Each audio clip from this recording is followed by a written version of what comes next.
Welcome to this published author's interview. My name is Kenneth Muyingo, and with me I have a special guest that I will be interviewing. First, I just want to mention, if you watch this interview and you would like to write a book yourself, to become an author, write your first book, there is a link with this interview. Click on the link to join the group, become an author, and write your first book to connect with like-minded people who are doing the same. And with that said, I would like to get into the interview by asking my guest to introduce herself and to say hello to you. Hi, good afternoon. Thank you very much for having me. And yeah, completely encourage anyone out there thinking of writing a book, go for it. Don't let anything hold you back. I think that, just do it for the right reasons, do it for your reasons. Be inspiration to somebody else too, like Kenneth. Wow, thank you so much. And if somebody is watching this interview and they would like to know, who is this wonderful person that Kenneth is having an interview with, what would you tell them? I would tell them I'm an absolute plume of drama wherever I go. When I'm being serious, I'm an author, I'm a blogger, and I'm also a life mentor. And as you can probably tell, I do have an awful lot of energy. And what I want to do is to inspire people through my life mentoring and my book to get people to, get excited about life. To break out of their comfort zones. I lead a very unconventional life for the last, since September, I can't remember how many months it is, I've lived out of suitcases. Every month I seem to move on. For now, I've kind of based myself because of the virus, although saying that, I ended up, I was in London and I managed to get out of London when the coronavirus actually happened. I've ended up in the south of, I was going to say south of France, I've been there, but no, not now, south of England. Yeah. And I had this job and I thought all was going well. But the sad thing is that it didn't go the way I thought it was. So 2.5 weeks later, my boss actually said, right, you're fired. And you have to get out of the accommodation. So actually saying that my moving around did not stop because of the virus. I obviously took precautions every time I moved. So I went in an emergency Airbnb for a month, and then I've ended up here. So yeah, sort of staying put. I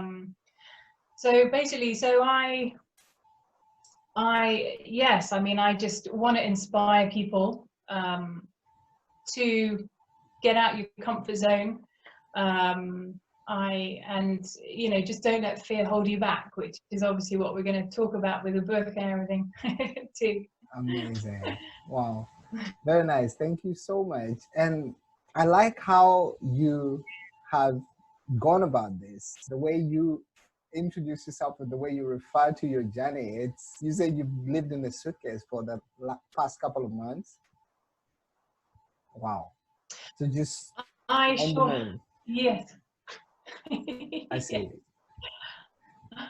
I have been a very materialistic person in the past, and it was only when I started traveling a lot and moving around a lot that I realized that actually I had an awful lot of baggage, and it wasn't just spiritual baggage, emotional baggage, it was also physical baggage. So I got rid of a lot of stuff, and I never thought I could ever spend months or even, I struggled with 2 weeks, taking only one suitcase. I would take a whole, a whole sort of consignment of luggage with me. For 2 weeks. Yeah, for 2 weeks, yes, I struggled. But now, yes, I have. Saying that, it is completely overweight, and it's too much for one person most of the time. But actually, I traveled around writing the book with my luggage, so it is kind of part of me as well. Very nice. So yes, me and my luggage. I should actually write, a comic about it. Me and my luggage. Me and my luggage. That sounds exciting. It's So you have not yet told us your name. Oh, have I not told you my name? Sorry, my name is Sophie Sherwin, and I am actually the author of a book called There's Always a Hitch, which I wrote last year, published it this year. Amazing. Um, There's always a hitch. There's Always a Hitch, I'm yes, which is a curious. it's, yeah, well, it's a very interesting title because it was actually chosen by my mum and her friend Jerry, who two of the biggest characters in my book, as well as me and another woman. But they came up with the title, and they meant there's always a hitchhike, because obviously we'll get into the story and it'll make more sense, this title. That there was always a hitchhike for them. But when I was writing it, little did I know I was going to live the title. And so There's Always a Hitch became There Was Always a Disaster for me. There was one thing that happened after another, and it's obviously I turn it into comedy and humor, because that's really the only way to deal with this situation, and just get on with it. Don't let it sit in your psyche or anything like that. You just maybe have a glass of wine to wallow, and then pick yourself up and figure it out. And I did actually realize that I do like challenges as well, so maybe there's a little bit of sort of that I bring this into my world as well. Amazing. There's always a hitch. That sounds exciting, Sophie. I'm curious. Tell us about the vision that you had for this book. So the vision I had was that I really wanted to, as I say, inspire people to get out of their comfort zone and to go and just allow their inner adventurer guide them. Even though things can go wrong, it's part of life. As I say, that just figure it out and move on.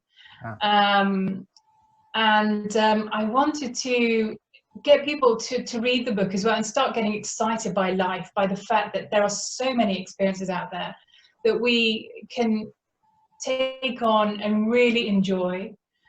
And most of all, don't let fear hold you back. We do far too much, but yeah, don't let it hold you back. I see.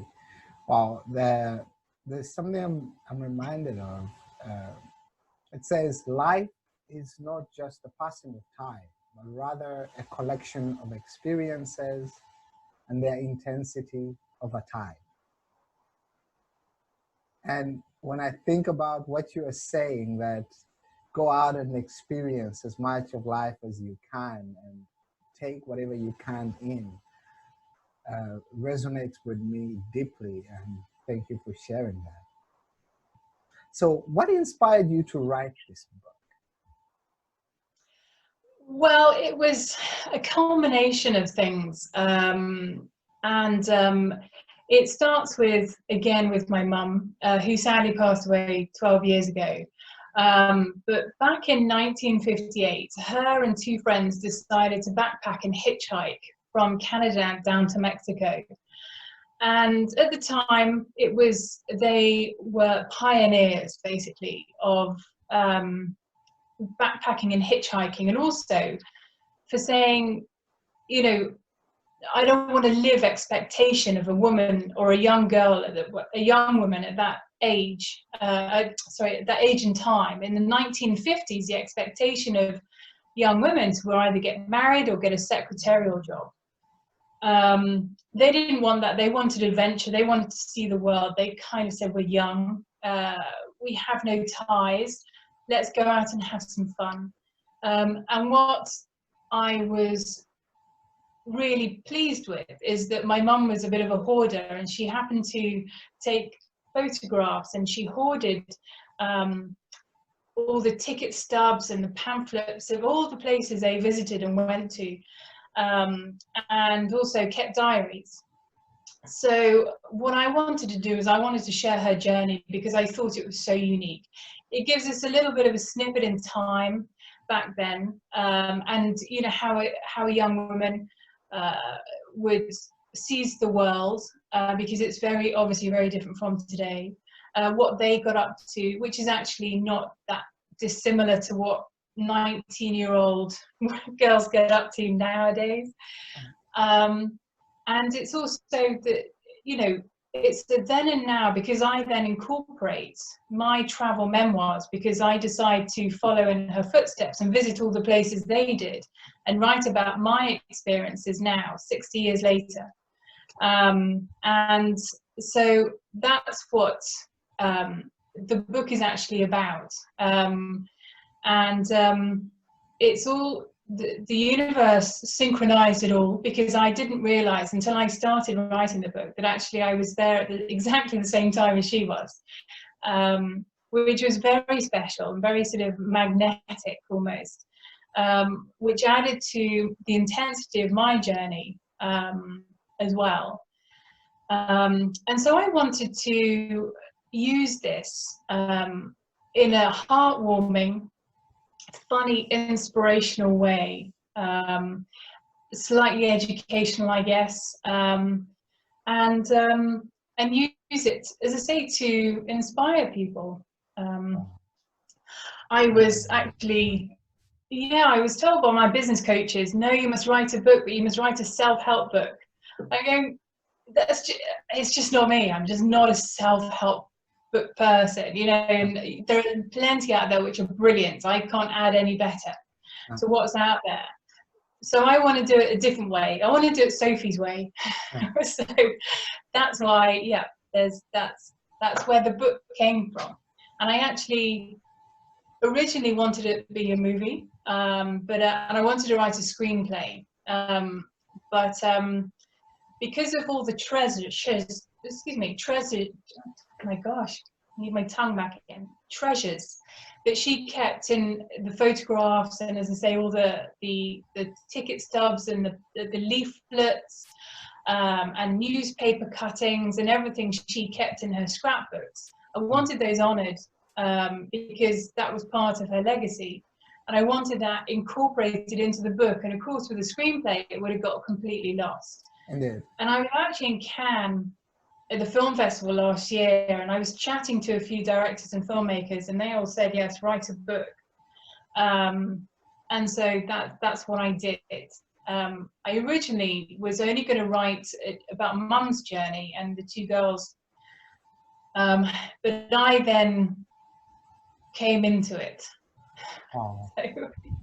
This is amazing. Yeah. So you had this journey from your mom and her friend, and then you went on this journey yourself as well, to the same places, to have the same experiences like they had, and then you write about your experience alongside your mom's experiences in the same places.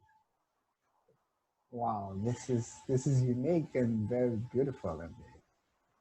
Well, it must have been quite a journey. So I take it that you love traveling. I do, and that's one thing that my mum really taught me. Sadly, when we were 4 years old, my father died, and he died suddenly. So my mum was left with 4 kids, a thriving business, and basically her dreams shattered. But although we kind of bumbled along in that grief, she never let herself be held back by what had happened to her. She would go out there, she would embrace life, she would go traveling on her own, she would go to clubs on her own, she would go to the movies on her own, she would do things on her own. If she wanted to do something, she would do it. And so she embraced life, and that was such a huge teaching point for me. Although saying that, although she gave me those messages, of course we get other messages and self-beliefs, and we take on stories from other people in our life. My creative side and my adventurous spirit kind of got a bit knocked, and so I didn't embrace it as much as my mum did, and as much as I should have done when growing up. And then it was really when she was on her deathbed, and obviously we talked. She was terminal for 6 months, and we did a lot of talking, a lot of crying, a lot of laughing, a lot of giggling, a lot of silliness. But she basically said to me, you know, you really must take life. It's so precious, it's so short, it can be taken away from you. Don't ever let anything hold you back. Don't let your confidence, your lack of confidence, fear, limitations, don't limit yourself. She said the old thing that, you know, the only thing she's ever regretted, and she said I've regretted a lot, and she said, but most of them are what she didn't do, what opportunities she didn't say yes to. Oh. So that I really embraced that. And so yes, I then, you know, went off traveling.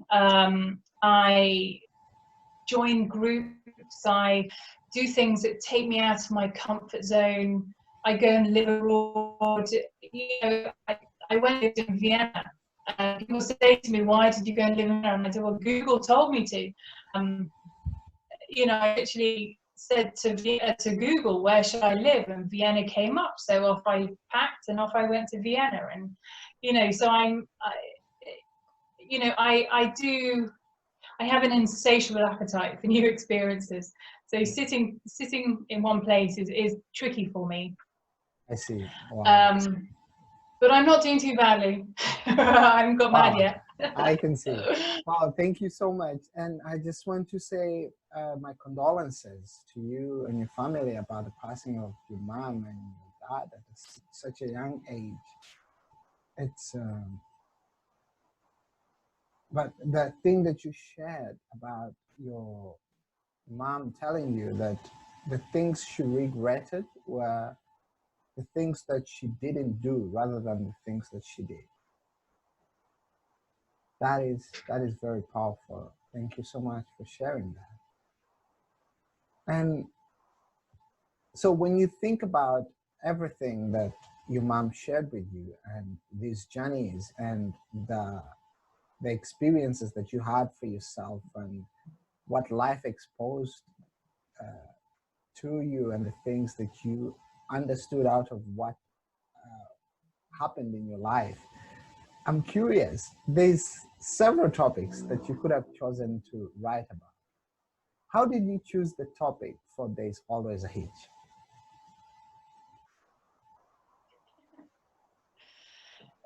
It was universe. It was, yeah, I mean, it was just something in and knowing that I wanted to just share. And I think it's a way of sharing in a fun way. Had I ever thought about writing a book? Not really. I mean, it's something that I think probably, you know, most people think that they have an inner author in them. And people never get round to it for reasons. And did I think I was good enough to write a book? Hell no. Sorry. No, not at all.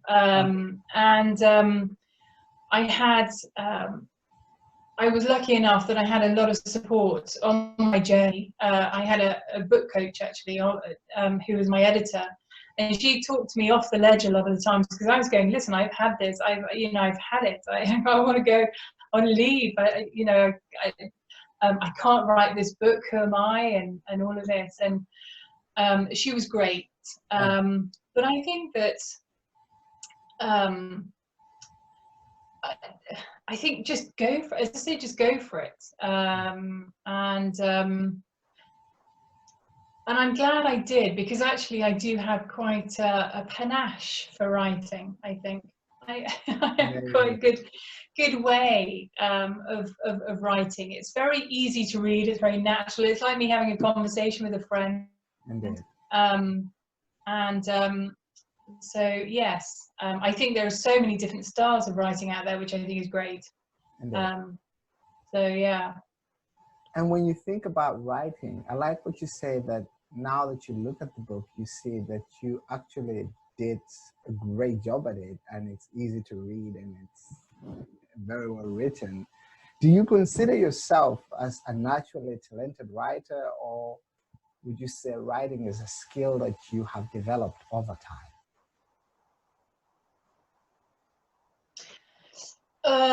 Well, if my mum was sitting here next to me, she would say, no, Sophie's not natural whatsoever. She was a stickler for grammar. And she would pull me up on so many things. So through that experience, she would say, no, she's not a writer at all. And certainly my creative writing at school was never sort of flagged up as being, you know, brilliant. But I think the book world has opened up to, I mean, I was brought up on Shakespeare or very serious. I mean, luckily I just missed Chaucer. And so that's kind of, actually Gilly Cooper. Gilly Cooper was the author at the time, but it certainly wasn't comedy. Nothing was sort of funny. But I think now the beauty of it is there's so many different styles that we can embrace and use.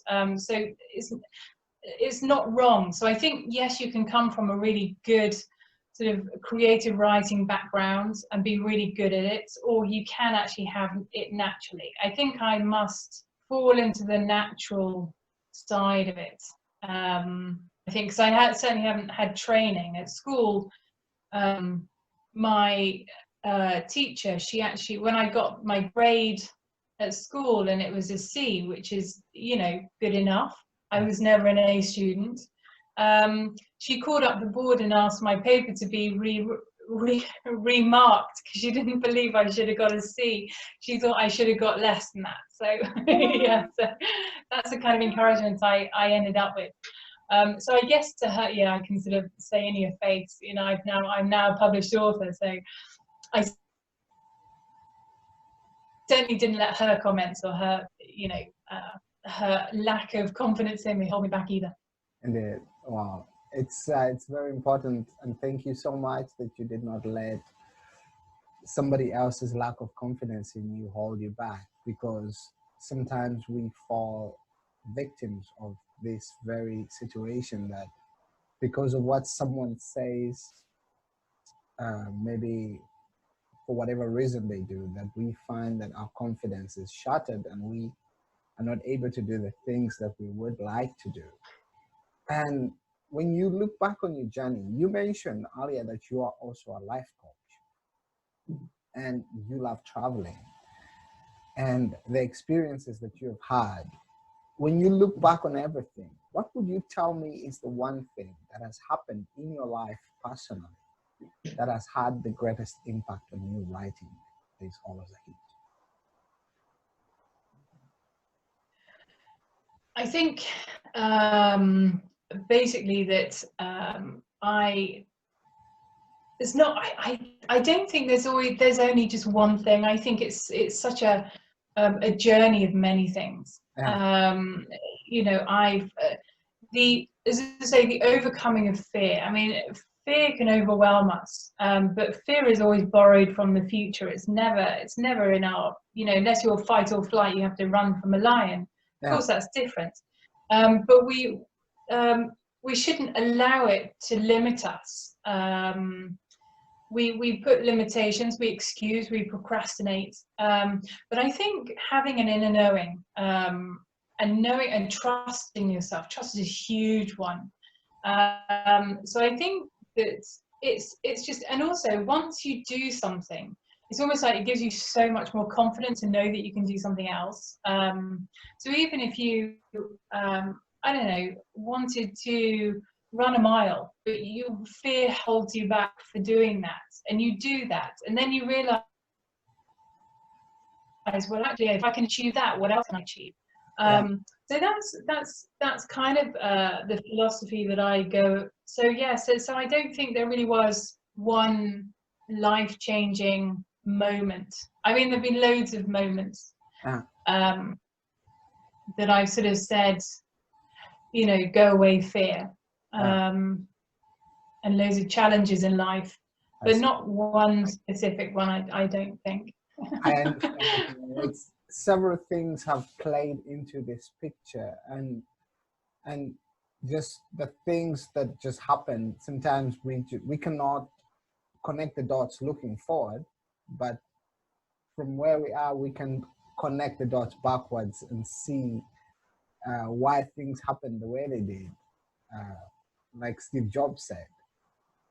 And then from where we are, we can trust that the dots will connect in the future. And indeed, I see what you mean, that it's not just one thing that you could pinpoint, but several things. And like what you said, that when you finish to do something, you realize, wait, I think there's more that I didn't know I could do. So this moves very nicely into my next question. When you finish to write, there's always a hitch. Have you been thinking about writing any other books, or was there's always a hitch, that and that's it? There are certainly other ideas. There's a romantic comedy that I will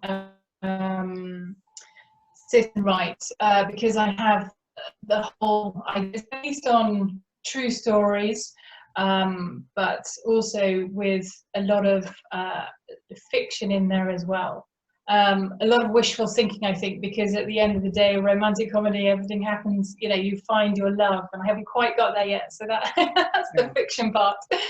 And also I study human design as well, and I'd love to write a children's book with parental education in it, in order to teach kids that it's okay to be them and how to live. I think that, you know, if we're given that message from the word go, that, you know, we are enough, you know, whatever anybody else says, don't let that cloud how you feel about yourself or your self-worth. Trust yourself. Life would be so much simpler. So, you know, I'd love to do that. I studied child psychology when I was younger. So yes, so that's another idea. So yes, so there are things in the pipeline, but nothing that I can say, yes, next year is going to be the year for another Sophie Sherwin book. I see what you mean. It's I'm looking forward to the movie. There's always a hitch. It's I feel it coming. It's wow. Thank you so much, Sophie. This was very inspiring and very encouraging. And I just want to ask, where can people buy the book? There's always a hitch, and how can people connect with you? Oh, of course, yes, yes, the most important part, for sure. The book is available in paperback, ebook, and hardback, and it's available obviously in Amazon, and it is also in Barnes and Noble or Waterstones, big major retailers. So I think if you Google There's Always a Hitch, I think links come up for where you can buy them, purchase them. If anyone is interested in having mentoring with, sorry? I said we'll put the link for the Amazon. Oh yes, thank you. Yes, thank you. And yes, and if anyone is interested in mentoring, well, they don't mentor me, but if people are mentoring by me, if people have been inspired by the way I live my life and want to know more and start their journeys or complete their stories, and, you know, need help if they feel stuck or frustrated, and then they want a life that they want to get really excited about. I get excited about other people's lives. You know, let's get excited about our own life, and let's be our own heroes, and let's just, yeah, have these journeys. So if anyone is interested, I would love to hear from you. My email address, should I give my email address? Yes, please. If you would like them to contact you via your email address. Okay, my email address is Sophie, so it's Sophie, and that's at Sophie, SOPHFREE.com. My website is Sophie. That is my business name, which obviously has a story attached to that as well. But that's for another time. And so, yes, have a look. I'm obviously on Facebook as well, Instagram, LinkedIn. So there's no excuse that you can't get in touch with me. Amazing. We'll put the links to your website, your Facebook, your LinkedIn, and Instagram with the interview so that people can connect with you. I really enjoyed this interview. Thank you so much, Sophie. And before we end, I just want to know, is there anything else that you would like to share with our viewers and listeners that we have not been able to touch on in the interview? No, I don't think so. I mean, I think we've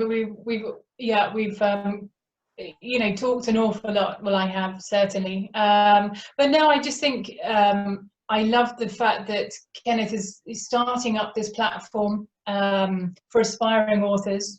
You know, get in touch with that inner author, and it, you know, don't feel overwhelmed by writing. It doesn't have to be. You're not boxed in. It really is your own creation. You know, let your inner creative guide you for this. You'll get, you know, thousands of advice on what to do, which is overwhelming. So just read it and then pick what feels best for you. You know, you can write short stories if you don't want to write a whole novel. You know, there are novels out there that, you know, have ridiculously long, you know, and then people put it down to series. So don't let limitations of not knowing what to do hold you back. Just get, you know, your fingers tapping away on the typewriter, see what comes out. You may never want to publish it, but if you do, that's absolutely fantastic. We need to get reading more. But I think that, you know, but you know, more platforms like yours, Kenneth, is coming out, and I think that's absolutely fantastic. So no, that's it. That's it from me. Wow, thank you so much, Sophie. This was wonderful. I'm so glad we were able to do this, and I will sure be keeping in touch with you.